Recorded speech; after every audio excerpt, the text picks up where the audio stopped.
All right, I got it done. Let's check it out.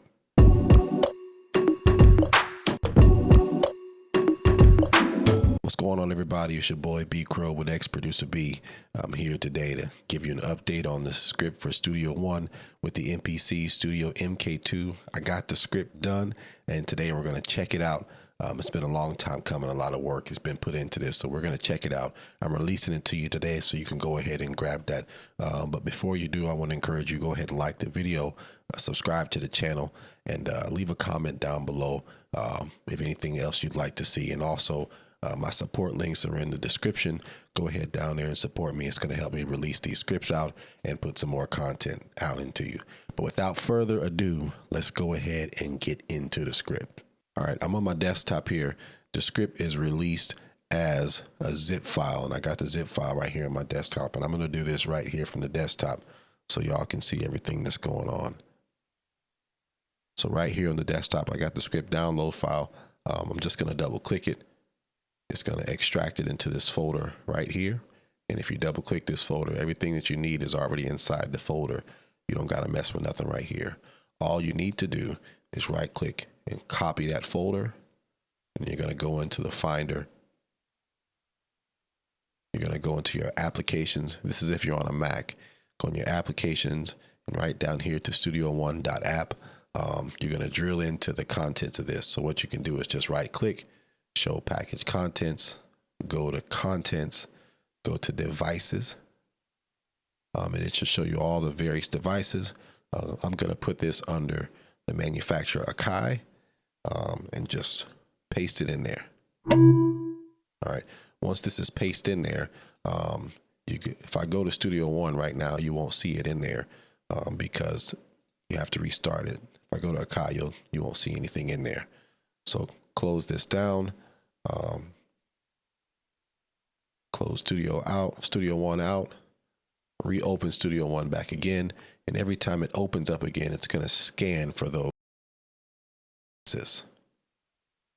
And so once it scans for those devices, I can go back in here to my preferences, and you'll notice that the device was already added because this script has an auto detect for the port that it needs to use. So you shouldn't even need to go in and manually add the device. It will recognize that you have your MPC Studio Mk2 plugged in. If it sees that port, it's going to load up that script, load it up. But just for verification, we'll double click on it, and you can see that the picture is there along with the version of the script and kind of giving you some things to do. But you don't need to change any of this. All of this is just to verify that it's there and it is working. All right, you're going to go ahead and click OK, get out of that. Now, you'll see the device is not lit up right now because it won't light up until you open a project. So don't flip out when you load up and it's not lit up. Once I open a project, it will go ahead and light up the whole device. So there we have it. Let me go to the overhead. The device is lit up, and I can use the script just like it would. It would work with the Atom controller. I can use it here. And so we're really to the point now that was very easy. It's not hard to do at all. And it makes it work very similar to the way that the Atom controller will work.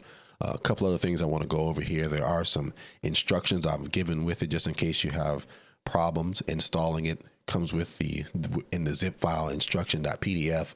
Just walk you through what I just walked you through right now. It's very simple. It's very easy. But if you're having some problems, you can reference these instructions. The install path is a little bit different. The install path is a little bit different on the PC, but it should work just the same. It shouldn't be any difference there. And if you guys do experience some difference, definitely let me know. I've got a PC here and I tested it and everything works just fine. I've also included a mapping. I redid the illustration and I removed on the Photoshop app, I removed all of the MPC labels and I put custom labels on here. So you know what these buttons do when you load it up. And so I know that could have possibly been a constraint for you guys last time with the Ableton Live script using this controller, but I figured I'd put this out there to give you all of the information that you need so you know what these buttons do. And if it's not lit up, that means the button is not implemented. Maybe in another version of the script, we'll do those implementations, or I can make them just user functions. It really just depends. The sky's the limit here. But let's go back over to Studio One. We'll load up Studio One, and I'll demo the script for you real quick. The jog wheel here opens, scrolls through your channels. It's kind of like an up and down. These keys right here, they are left and right. And so if I wanted to go left and right, I could use those. For example, I could use the copy button over here, which is actually duplicate, and it duplicates the events. And if I want to scroll back and forth in between those events, I can use these buttons right here. So you can navigate around your whole session using these. Sample start and sample end are up and down. So if I want to go up and down, I can use those keys too. Pretty much the same as the jog wheel. However, it does get a little bit different. When I hold down zoom here, I can zoom in and out using the plus and minus keys as well. So right here, you get complete and full navigation. Same thing with the tracks. If I want to zoom in on the tracks, I hold down zoom and press the sample start and end, which is up and down, and it increases the size of the tracks. And so you have full on navigation. All right. Just to the right, the left of the jog wheel, you have the track select, program select, and browse. The browse does what you think it does. It toggles the browser on and off. So when you do that, you can scroll through using the jog wheel, browser's off. The track select opens up the mixer window. And when the mixer window is open, you can see the jog wheel goes through the tracks. But Studio One has the instrument lanes open as well with the track. So if I want to go through the individual tracks, I use the plus and minus. And as I'm scrolling through those tracks, if I want to change anything, I can I can press the pad mute that will mute the channel. I can also use a touch strip to control the volume level for that particular channel. And so we're just talking about navigation controls right here, but navigation is really a lot to me when you're dealing with hardware controls. It really is a lot because the less I have to touch a mouse, in my opinion, the better. So I wanted to make sure that the navigation controls were robust and intuitive enough for you to get the most out of this script when you're using it. And it really is a dream navigating around. And the same thing happens here, except with the navigation goes to different things. So you can go scroll through your samples. Good Lord, that's loud. Hold on, let me turn this down. There we go. All right, back to track select. Program select.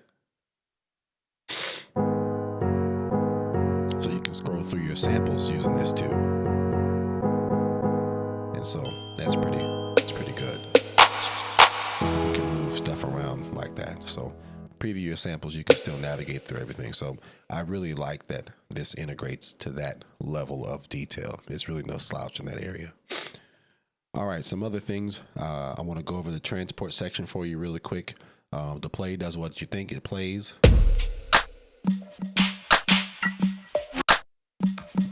Nothing really big there. Let's see. I think I messed up this beat. Let me close it out and not save anything. No, I don't want to save it. Load it back up. Almost messed up my beat. There we go. All right. So here we go. Here's the track play.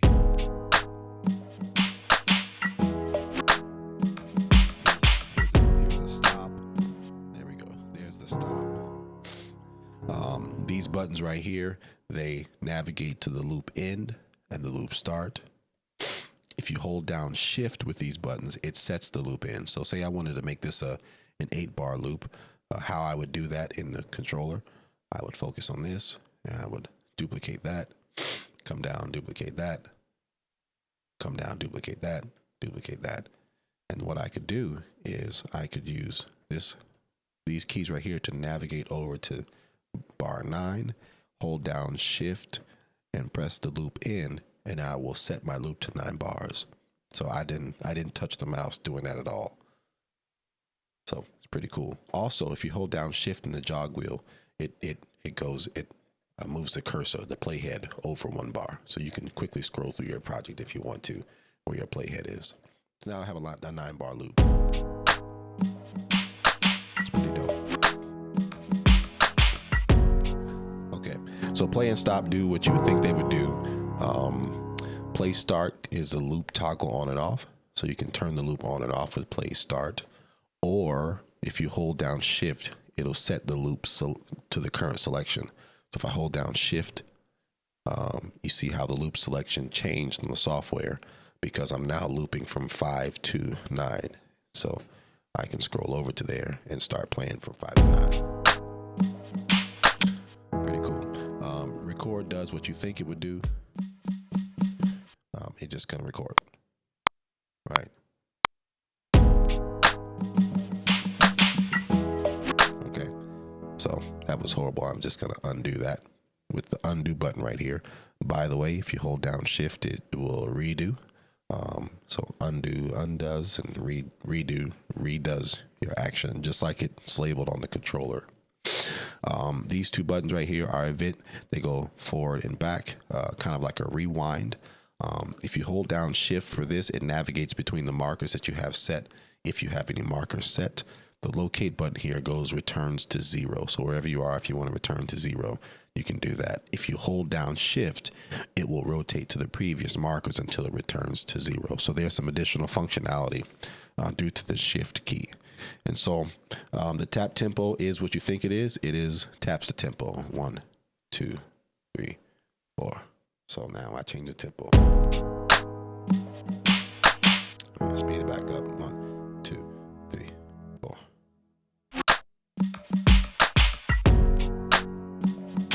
Okay, so tap tempo works. The TC on and off is the click. So if I press it, you can hear the metronome. Also, if I hold Shift, it turns on the pre-roll. So this is the count in, however you have your software configured to count in. You hold down Shift, you can turn that on and off. So throughout this really transport section, you have lots of control over your transport and your metronome and your navigation throughout the project, which is ideal. The next button is the main button, which is just a show and hide. What it does is it shows or hides, toggles rather, the virtual instrument that you have loaded up on a particular channel. I think this is worth mentioning too. With the jog wheel, if you're scrolling up and down, if you press this button, it will turn off the arm. It will arm the channels, so you can quickly arm and disarm channels while you're scrolling. That makes it very cool and very intuitive to do tracking in this. If you want to go down, load up a project with a preset with a whole bunch of channels, and you're laying down vocals, you can just scroll down to the next channel, arm it, go to where you want to record, and press the record button. Makes it very intuitive for that. If you've ever done tracking in a large session, you'll know how awesome it is to use a controller instead of trying to do it with mouse and keyboard. All right, moving on. That's pretty much this whole section here. I didn't implement the tune button. It's one thing I want to talk about, the mode. This mirrors the setup function of the Atom controller. I have it set to the default functions here, which you can load up the browser and you can browse through things of this nature. They also have some quick actions that I'll document those and release that. But the reason why these are colored is because those are predefined quick actions, and these up here are also predefined navigation type of actions. But that's what the mode button does. It activates that setting. On the Atom controller, you can assign these, but I kind of remove the assignment from this because this controller has many more buttons on it than the Atom does. So I didn't need to fool with these settings. I just kind of left it how it was, removed the ability to custom assign those because I have 4 custom assignable buttons up here because I was running out of buttons for functions. Of course, Studio One has lots of functions, but everybody uses it differently. So it didn't make sense for me to just define and map everything to controls that you may not even use. So that's what the mode button does. Headed over to the left side of the controller, full level does what you think it is, has it labeled. It hits every sample at the full level versus All right, note repeat does work. I don't have it programmed to use the lights and the touch script. The touch strip, excuse me. Right now, the note repeat is using this this grid here, and it starts with 1/8.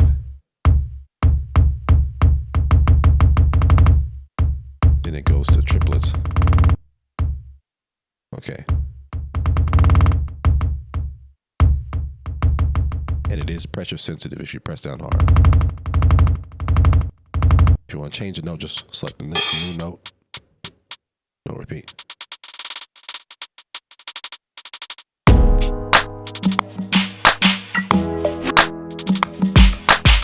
Okay, so that's the note repeat button. The copy button here, it duplicates. I tried to keep it as the functionality as close to what the label of the button naturally is. So the copy button duplicates. We used that earlier if we have an event selected and you hit copy, it will duplicate that event. If you hold down shift, it will duplicate the track, which is cool. Because again, if you're tracking out and you have a track like you want it and you want to record a double, you can just hold down shift copy and then record, and now you're on the next track.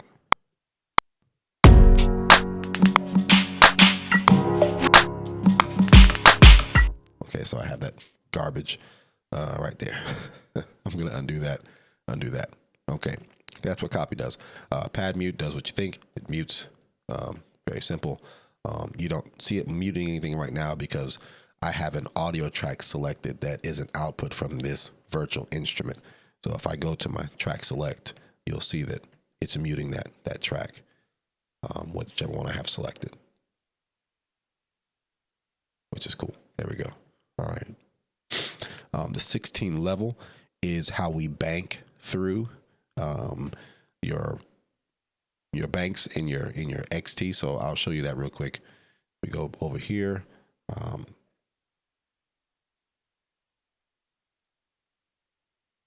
Sorry.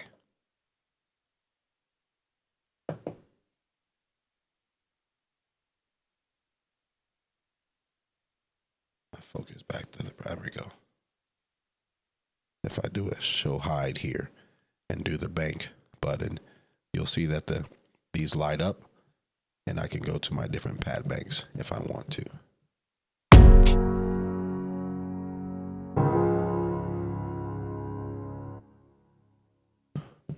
You can see the XT moving, impact XT moving as I'm selecting different banks of pads.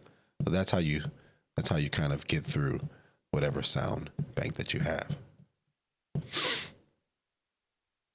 Hide that. Now I'm back to my original view. Everything is good. Erase does what you think it does. It deletes, erases. So I just erased all my drums. I can undo that and bring them all back. All right. So that is the controller script in a nutshell. Now there's much more that it can do. The pads function very differently. I guess I can show you this really quick. If you have a keyboard instrument like this, string thing right here. Let me go and unmute. Maybe unmute that. I can play it. There we go. All right. So it plays the keyboard right here, and there are scales. I'll have to program modes to get into those. But these two buttons right here bank up and down for your different octaves. This is a full octave there if I want to go higher.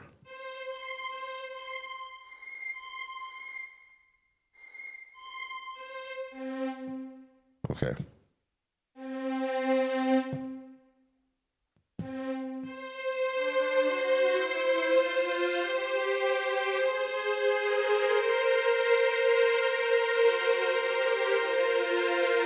All right, so we have that's how the pads work in a keyboard type of setting.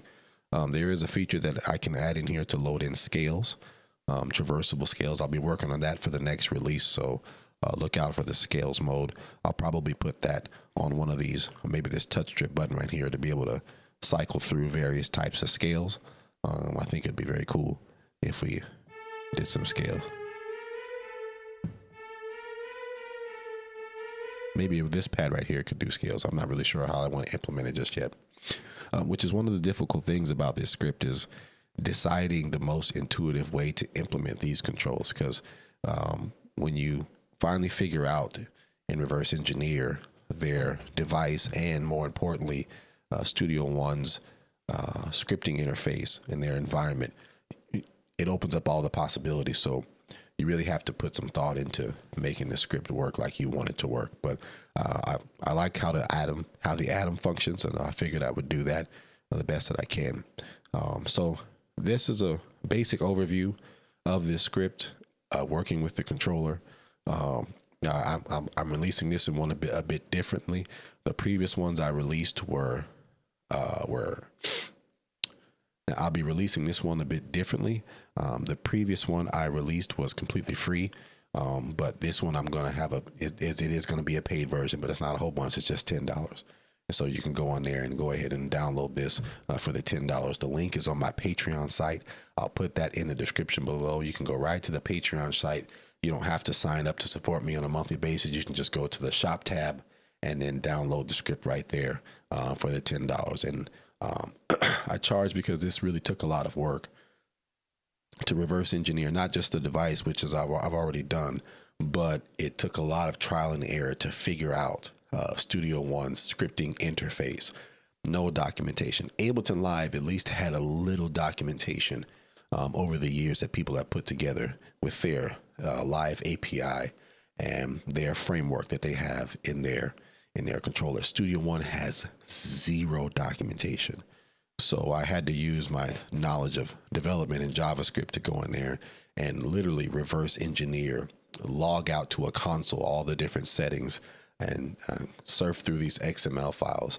But I do have it figured out, and I am going to be posting tutorials and the information that I found on how to program your own controllers if you have the knowledge and the expertise and the will to do so. You know, if there's something that'll help you out, go ahead and go to the Patreon site, go ahead and copy the script, just install it, and man, go ahead and have fun with it. Along with the download comes the instructions. Along with the download also comes the illustration for what all the buttons are, so you can reference that when you're trying to learn this controller. But I'm excited about the possibilities that this unlocks for Studio One. I'm going to do all of my controllers because there's not an official script for the launch key. I have this APC Midi. I have this APC Midi right here. There's not a script for this. I'm going to program a script for this for Studio One. And I've got some other controllers lying around that I'm going to just go ahead and make scripts for. That way all of my devices work like I want them to work. And then I'll put those scripts online. You guys can go in there and purchase them. And the more I get, maybe I'll look at releasing some freebies here and there. But I'm excited to have this figured out. And I'll post it. I'll post my knowledge of what I got to the community, and I'll put this script out there. It's live right now. Go to the Patreon, go and download the script, put it into your software. Let me know how it works for you. Leave a comment on the video. Remember to like the video, subscribe to the channel. And also, if you want to see some more of this, come and support me, help you out. If I get enough support, I won't have to charge for any of this. I'll put everything out there for free. But if I don't get any support, everything that I do, I'm going to just put out there for initial charge. You can pay the one time and have it work in your system. But until next time, see y'all guys a little bit later. It's late. I'm going to bed. Deuces.